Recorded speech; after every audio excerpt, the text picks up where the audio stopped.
For only one piece of chicken breast, you can make this cheap but very delicious, crispy and crunchy honey sesame chicken. Let's start making this dish. My mom has cooked for us, her family, all her life, until one day, Alzheimer's disease took away all her recipes, but not in my heart. Sharing her simple yet delicious recipes to all. Ma, this is for you.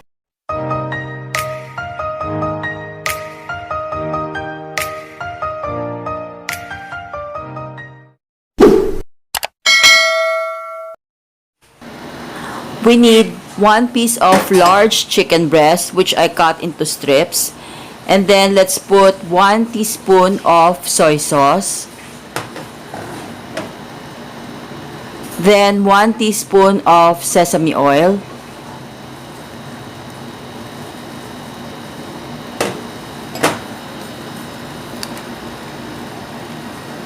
And then 1 teaspoon of garlic powder. So, an important tip here, cooking tip, is to pat dry your chicken breast before adding our marinade.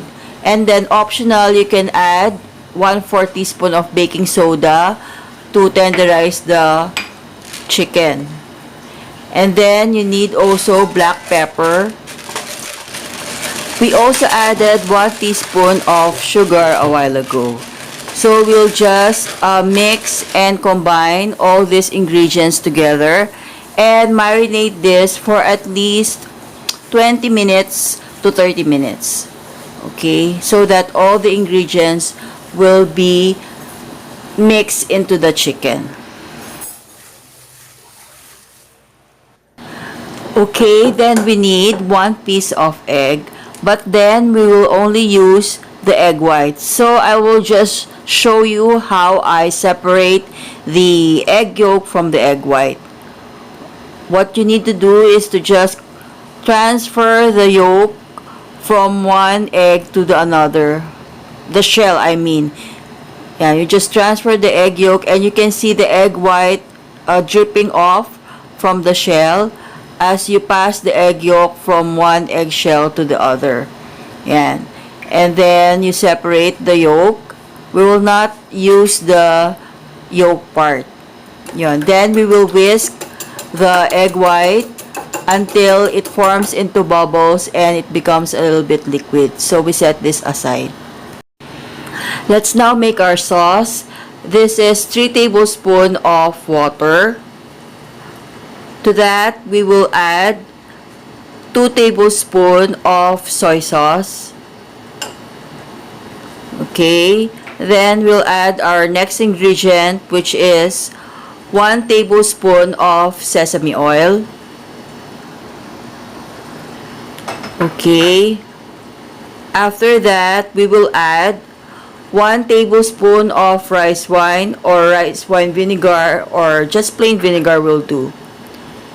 Then we'll add 2 tablespoons of tomato ketchup. Okay, we'll scrape this well. And then we prepare our next ingredient, which is 2 tablespoons of honey. Okay, honey is one of my favorite ingredients just because it is sweet, like me. Okay, and then we'll just whisk and combine this all together. And we'll set this aside. Okay, so let's now go back to the chicken, which we marinated for 20 to 30 minutes. We will add the egg white that we whisked a while ago and we'll mix this all together. Remember that the chicken should be dry, okay, without water, so that the egg white will penetrate and stick to the chicken.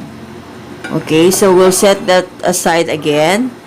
And we will now prepare our breading. So this is 1/2 cup of cornstarch. But if you have potato starch, I recommend you to use potato starch because it is better than cornstarch. But if you don't have potato starch, then you use plain cornstarch will do. Okay? Why potato starch? Because it is crispier. The chicken will be crispier if you use potato starch. So that's a cooking tip. Because the cornstarch is quite harder in texture than potato starch. Okay, and did you know that potato starch also works well with soups? I love putting potato starch in soups.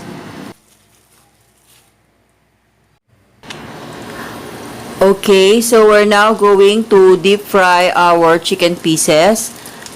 As you can see, as soon as it hits the pan, it expanded in size. Yan, making it looking crispier and crunchier. So we're going to brown this on both sides. But remember, as soon as you put the chicken into the oil, you have to lower the fire so that the chicken will be cooked evenly and it will not get so toasted. As you can see, I flipped this on the other side so that it will be cooked. And it looks really very crispy and very crunchy. You can hear the sounds of it cooking really very well. So on the same pan, we just remove the oil and we will heat our honey sauce that we prepared a while ago. And we're just going to wait for this to boil. So this has been simmering for about a minute, and we're now going to add our very crispy and very crunchy chicken strips. Okay, so we're going to put this there, and we're going to mix this very well. As you can see, we have mixed the sauce very well with our chicken, and now we're going to add chopped spring onions. Okay, but we will leave some spring onions for our garnishing or our plating later on. And next, we will add some toasted sesame seeds or just plain sesame seeds will do. Okay, so it's up to you how much spring onions or sesame seeds that you like. There's no specific measurement for this. And then we will again add or mix this up together. Again, we're now on my favorite part, which is plating or garnishing our dish to make it more prettier. And so we're adding more spring onions to this, and we're adding more toasted sesame seeds on top. Okay, so this is how it looks like, and your family or friends will surely say, wow. So this is our final dish. As you can see, our crispy and crunchy honey sesame chicken. I hope you will try this at your homes. Thank you for watching till our next episode. Bye.